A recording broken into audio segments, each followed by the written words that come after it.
The mining colony of New Horizon glowed against the darkness of space like a small jewel. It was not the biggest human settlement outside Earth, but to Jack Hudson, it was home. He stood by the large window in the colony's main dome, watching his daughter Lily play in the community garden below. "She's growing so fast," said Olivia, his wife, as she joined him at the window. Her dark hair was tied back, her face tired but happy after a long day working in the colony's medical center. Jack smiled.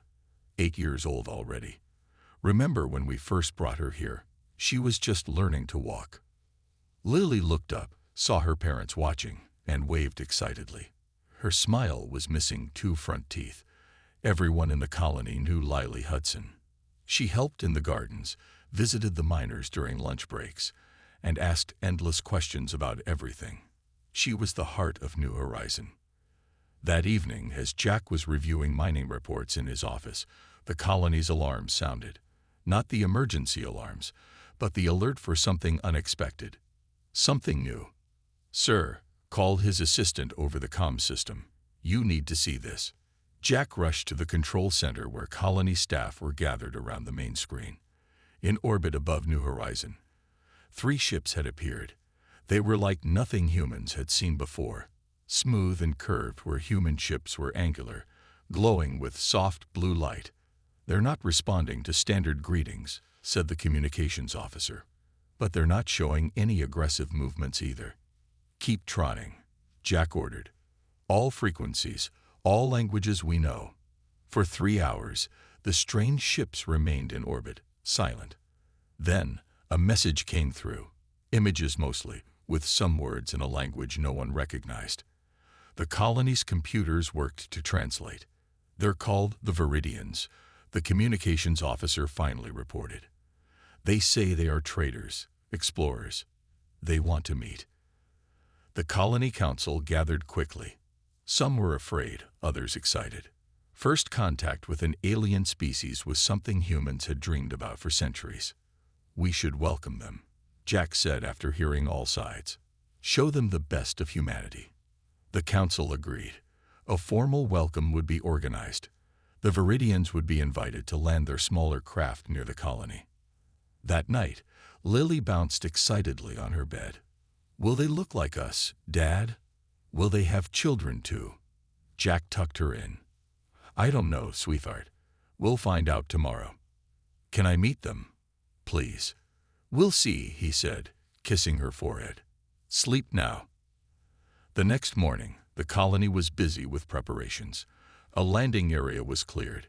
Food and drinks were prepared, though no one knew what the aliens might eat or drink. Music played through the colony speakers. When the Viridian shuttle landed, it did so with perfect precision. The door opened, and they emerged. Tall beings with greenish-blue skin and 4 eyes set in diamond patterns on their faces. They wore what looked like armor, though it might have been formal clothing. The colony council stood ready to greet them.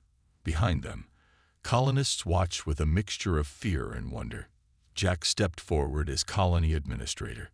"Welcome to New Horizon," he said, bowing slightly. "We are honored by your visit." The translator device repeated his words in the alien language. The lead Viridian responded with sounds the translator struggled to process. "They thank us for the welcome," the communications officer whispered. "But they seem confused by our gathering." The meeting was awkward but peaceful. The Viridians explained little about themselves but showed interest in the colony's mining operations. Their 4 eyes constantly scanned the crowd of humans. As the formal greetings finished, the colony had prepared a small celebration. There would be music, some demonstrations of human culture, and a symbolic gift. The council had decided that the gift should be presented by a child, showing trust and hope for the future. Lily had been chosen, partly because of her natural friendliness, partly because she was the administrator's daughter. She stood nervously holding a small crystal sculpture, a model of Earth made by the colony's artists. Her blue dress had been specially made for the occasion. "When I call your name," Jack had told her, "walk forward slowly and offer the gift with both hands, just like we practiced." Lily nodded seriously. her face showing both fear and excitement. "And now," announced the colony's cultural director, "a gift from our children to our new friends, Lily Hudson." Lily stepped forward, the crystal earth held carefully in her small hands. She smiled at the aliens, her missing front teeth visible. The Viridian guards moved suddenly, their postures changing. Later, some would say they misunderstood Lily's approach. Others would claim they were simply following their training. Whatever the reason, when Lily was 3 steps away, one of the guards raised a weapon and fired. The sound was surprisingly quiet. Lily looked down at her chest, confused. Then she fell. The world seemed to stop. Jack ran forward, screaming his daughter's name. Olivia was right behind him. But they both knew, even before they reached her, that Lily was gone. The Viridians withdrew quickly to their shuttle, the lead officer sending a cold message through the translator. The small one approached with unknown intent. Security protocols were followed. The shuttle door closed. They were gone. And in the silence they left behind, a father held his daughter's body and felt something break inside him that would never heal. The colony of New Horizon fell silent after Lily's death. For 3 days, no one worked in the mines. No ships came or left. The only sounds were those of crying. Jack Hudson sat in his daughter's room, holding her favorite stuffed bear. His eyes were red and empty. Down the hall, Olivia Hudson had not spoken a word since watching her daughter fall. Their home, once filled with a child's laughter, now felt like a tomb. Outside, the colonists gathered each night, holding lights in the darkness. They placed flowers and toys at the spot where Lily had died. Many wrote messages to her family. Some wrote messages to Earth. All of them asked the same question: what happens now? The answer came on the 4th day. A fast ship arrived from Earth carrying Admiral Frank Carter. He was tall, with gray hair and eyes that had seen too much war. The lines on his face deepened when he watched the video of what happened to Lily. "Those bastards," he said quietly to his second-in-command. "They didn't even try to understand what they did." The U.S. Defender, the most powerful warship humans had ever built, appeared in orbit soon after. Its weapons could destroy a small moon. Its crew was the best in the fleet. And now, they all had one mission. Carter met with Jack in the colony's main office. Jack looked like a ghost of himself. "I want you to know," Carter said, placing a hand on Jack's shoulder, "that Earth stands with you. Every human in every colony is watching. We've all seen what they did to Lily." Jack finally looked up. "Will there be talks? Papers signed? Apologies made?" His voice was bitter. Carter's face hardened. "The Viridians sent us a message yesterday. They said the death was regrettable but justified. They believe children are just small adults. They don't understand what they took from you." "And what will Earth do about it?" Jack asked. Before Carter could answer, an alarm sounded. Both men rushed to the control room, where operators tracked a missile launch from the colony's defense system. "Who authorized this?" Carter demanded. A technician pointed to the launch records. It was Administrator Hudson's code. "Sir." All eyes turned to Jack, who stood watching the missile's path on the screen. "They were leaving," he said flatly. "They killed my daughter, and they were just going to leave." The missile struck one of the smaller Viridian ships. It damaged but didn't destroy it. The alien vessels accelerated quickly after that, disappearing into the darkness of space. "You just started a war," Carter said, but there was no anger in his voice. "They started it," Jack replied. "I'm just making sure they know it's begun." Back on Earth, government officials argued about the proper response. Some wanted to try diplomacy again. Others called for military action. The debates lasted hours until someone played the full video of Lily's death in the meeting room. After that, the talking stopped. That night, Admiral Carter visited Lily's grave. It was small and simple, with her name carved into stone. Someone had placed a jar of fireflies next to it, lighting up the darkness. Carter knelt and placed his old service medal on the grave. "I've been fighting for Earth for 30 years, he said quietly. "But this time, it's different. This time, it's for you, little one. And I promise you this, they will understand what they've done." As he walked away, his communicator beeped. A message from Earth Command. "You are authorized to proceed with full response measures." Carter looked up at the stars where the Viridian ships had gone. "They killed a human child," he said to himself. "Now hell follows." Across human space, the same message began to spread from ship to ship, colony to colony. They killed a human child. And the Viridians, not understanding humans at all, had no idea what was coming for them. The video of Lily's death spread like fire through human space. People watched it on ships, colonies, and on Earth. They watched a smiling child walk forward with a gift. They watched her fall. And then they watched the Viridians turn away without helping. Every ship that passed another in space began to transmit the same message. They killed a human child. It wasn't ordered by any government. It just started happening.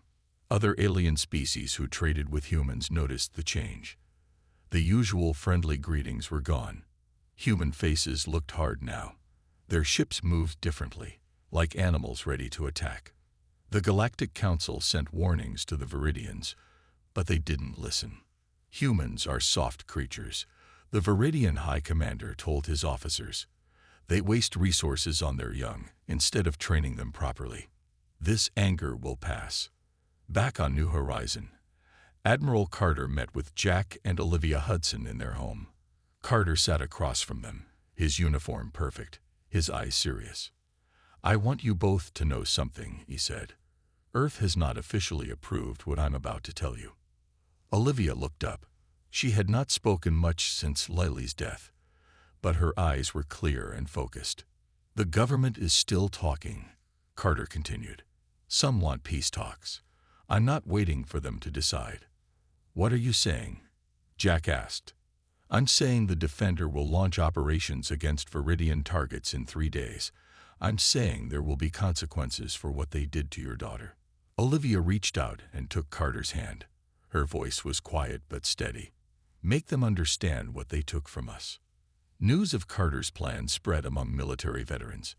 Many who had retired years ago came forward to volunteer. Major Lisa Reynolds was one of the first. Her transport arrived at New Horizon the next day.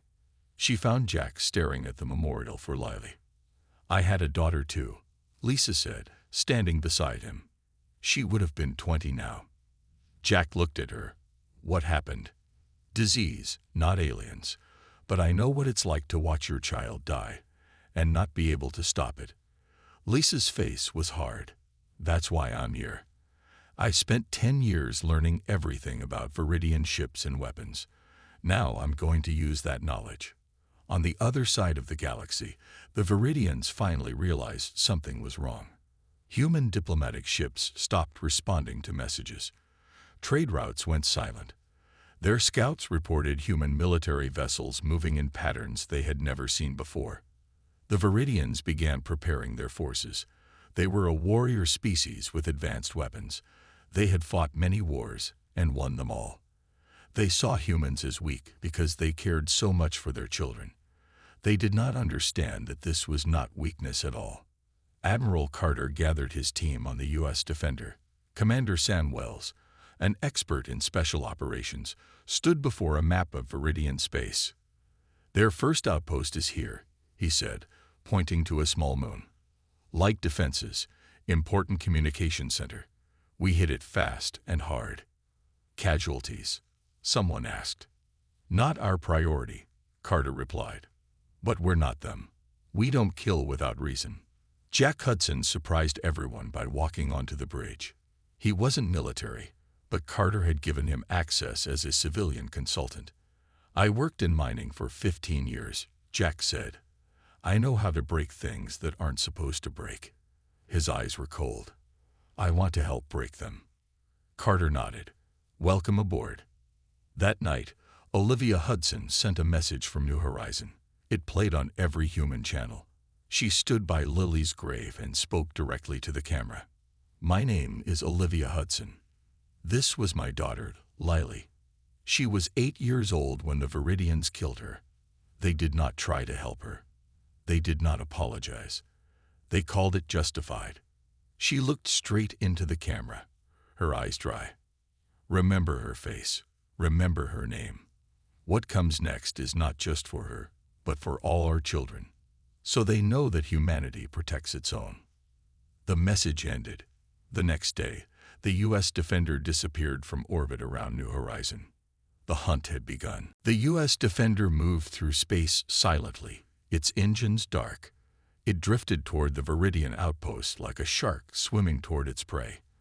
On the bridge, Admiral Carter watched the enemy station grow larger on the screen. "Weapons ready?" he asked. "Yes, sir," replied the weapons officer. "All systems green." Carter nodded. "Begin the attack." The Defender suddenly lit up, its weapon systems powering to full strength in seconds. The first shots hit the Viridian outpost before they even knew humans were there. The station's outer defenses exploded in silent bursts of light and metal. "Launch the ground team," Carter ordered. Commander Sanwells led the strike force. Their small ship detached from the Defender and raced toward the damaged station. Wells was a tall man with a scar across his chin from an old battle. His team was the best. 12 soldiers who moved like shadows. "Remember," Wells told them as they approached, "we need their data cores intact. Get in, get the intel, get out." They landed in the smoking ruins of the station's docking bay. The team moved through the corridors, meeting little resistance. The surprise had been complete. In the control room, they found what they needed. Major Lisa Reynolds began downloading the Viridian data while the others secured the area. "Look at this," she said, pointing to the screen. "They have detailed files on all our colonies, but almost nothing about our military capabilities." Wells looked over her shoulder. "They didn't do their homework. They didn't think they needed to," Lisa replied. "They thought we were weak." Back on the Defender, Jack Hudson worked with the ship's engineers. His years of mining experience had given him unique knowledge about breaking through shields and barriers. He showed them how to modify their weapons to be more effective against Viridian technology. "Their shields are like our mining barriers," he explained. "They're strong against direct force, but weak against oscillating patterns." The engineers listened carefully. One of them asked, "Why are you helping us? This isn't your fight." Jack looked at him with tired eyes. "They made it my fight when they killed my daughter." 3 days after the attack on the outpost, the Viridians responded. They hit a human science station in a nearby system, killing all 15 people on board. The message they sent afterward was simple: "Your aggression has been answered." When the news reached the Defender, Carter called a meeting of all senior officers. "They've escalated the conflict," he said. "There's no going back to diplomacy now." Lisa Reynolds studied the data they had stolen. "According to this, they have a major supply base here." She pointed to a location on the star map. "It's supporting their operations in 3 systems." "That's our next target," Carter decided. On Earth, the government finally took official action. They declared the Viridians a hostile species and authorized full military response. Ships from all human colonies began moving toward Viridian space. A group of alien races, concerned about the growing conflict, attempted to mediate. They sent representatives to both humans and Viridians, offering to host peace talks. The Viridian High Command refused immediately. "We do not negotiate with lesser species," they said. Carter received the mediation offer while planning the next attack. "Tell them it's too late," he replied. They had their chance for peace when a child offered them a gift. That evening, Carter showed Jack and the senior officers his full strategy. He called it Hell's Echo, a series of coordinated strikes designed to dismantle the Viridian military infrastructure piece by piece. "We don't aim for their homeworld," he explained. "Not yet. First, we make them feel what it's like to be helpless, to lose something precious and be unable to protect it." Jack nodded slowly, "Like they made us feel." Outside the meeting room, the crew of the Defender prepared for battle. They had photos of Lily Hudson pinned up throughout the ship. Her smiling face reminded them why they fought. The next day, they launched toward the Viridian supply base.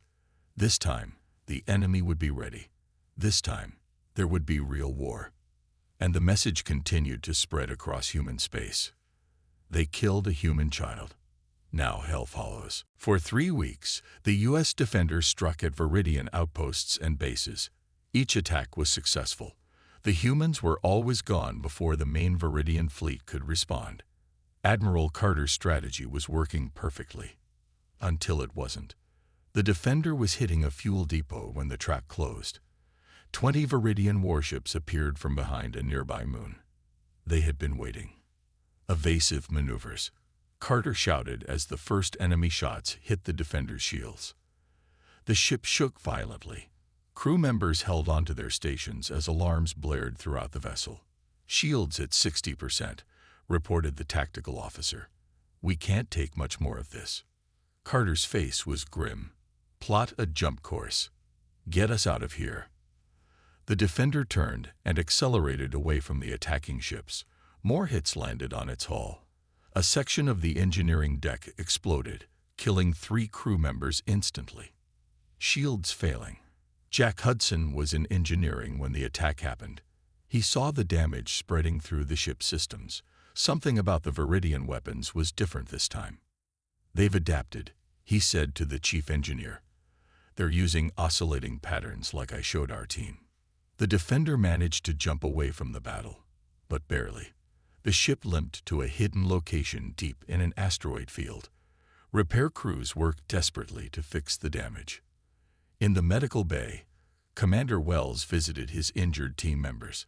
6 of his strike force had been wounded in the attack. He found Lisa Reynolds with her arm in a medical device that was mending broken bones.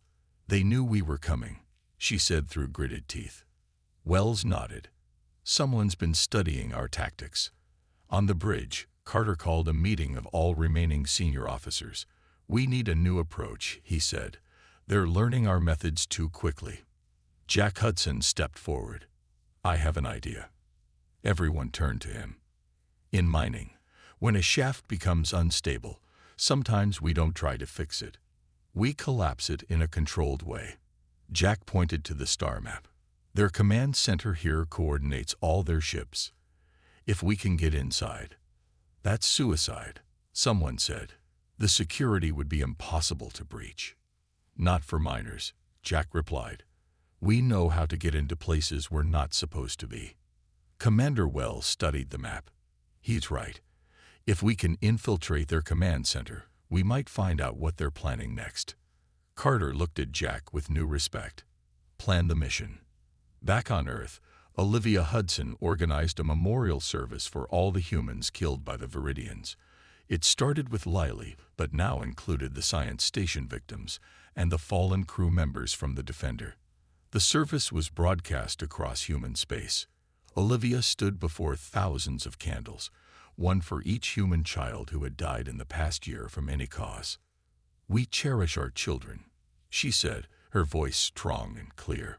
"We protect them. We mourn them. This is not our weakness. This is our strength." She held up a picture of Lily.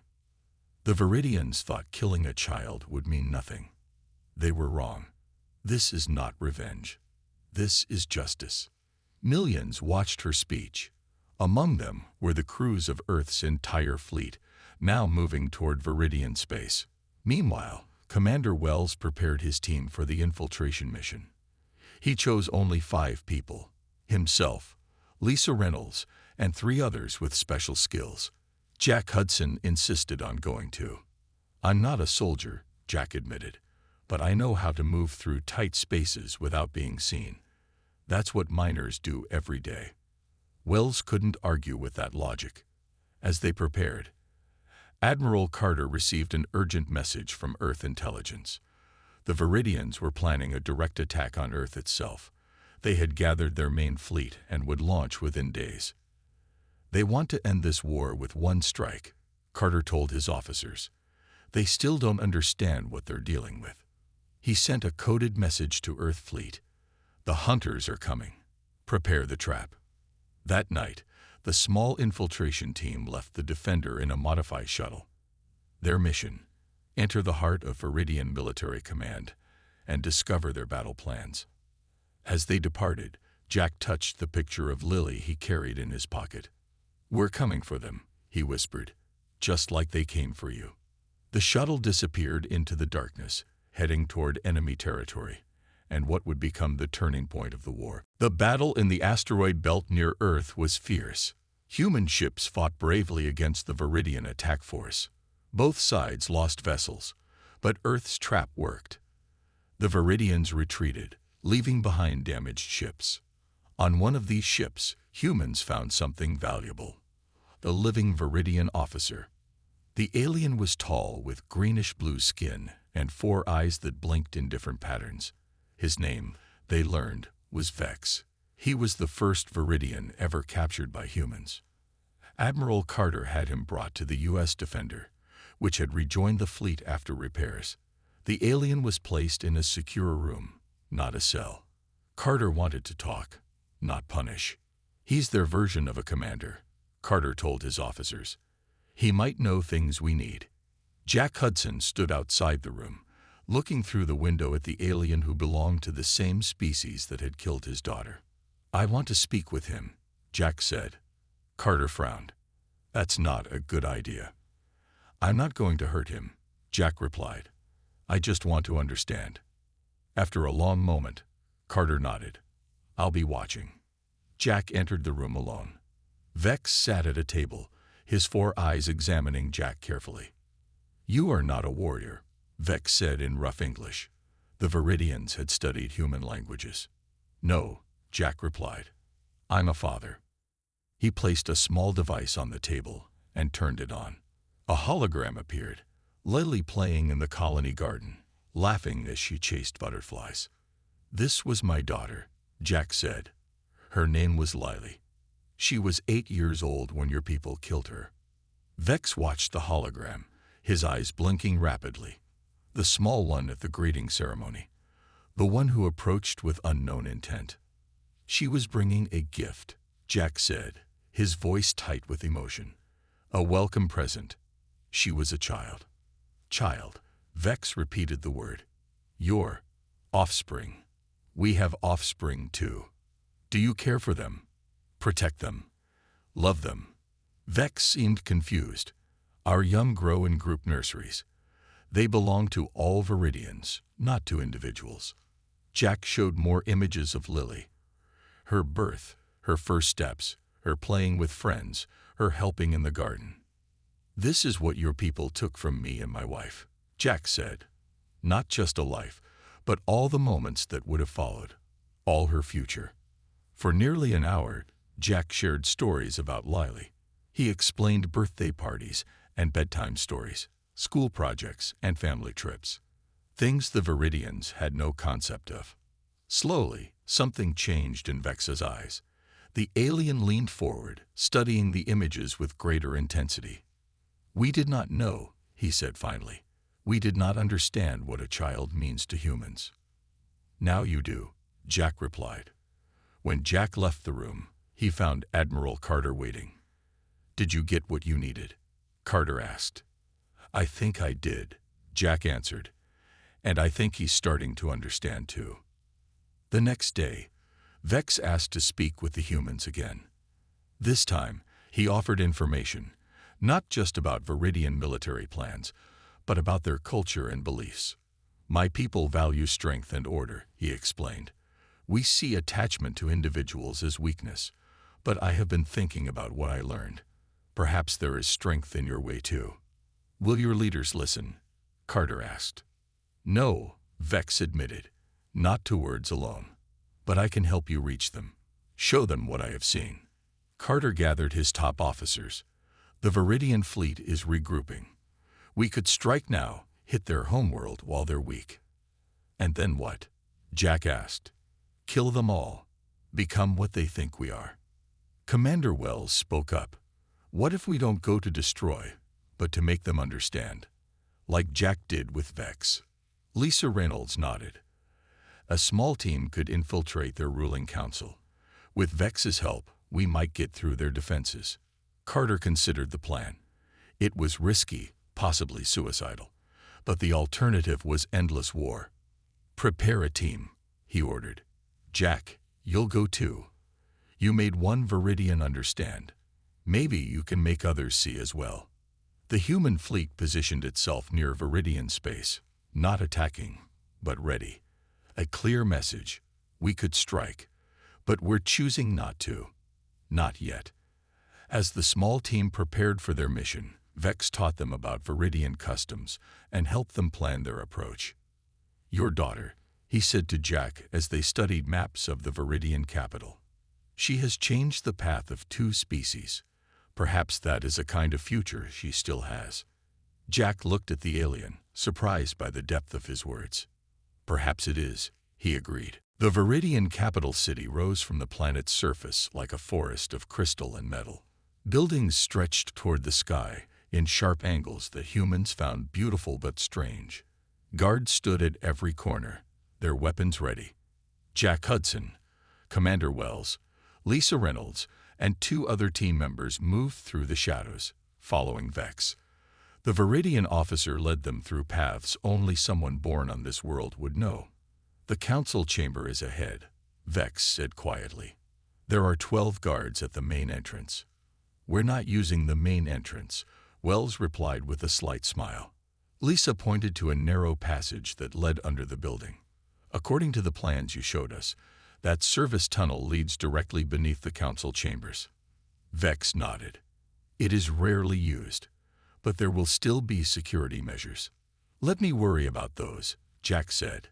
He carried tools adapted from his mining equipment, designed to disrupt Viridian technology. The team moved carefully through the tunnel. Twice they had to hide as workers passed. Once, Jack used his tools to disable a security scanner. After an hour of careful movement, they reached the access point beneath the council chamber. "They are in session now," Vex whispered, listening to the sounds above. "Discussing the war with humans." Wells looked at Jack. "Are you ready?" Jack touched the picture of Lily in his pocket and nodded. "Yes." Wells gave the signal, and the team moved. They emerged into the Grand Council chamber through a maintenance hatch, surprising everyone inside.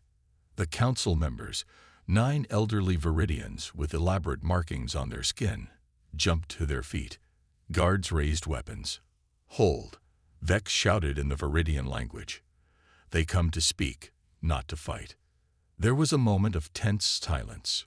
Jack stepped forward, hands empty and raised to show he carried no weapon.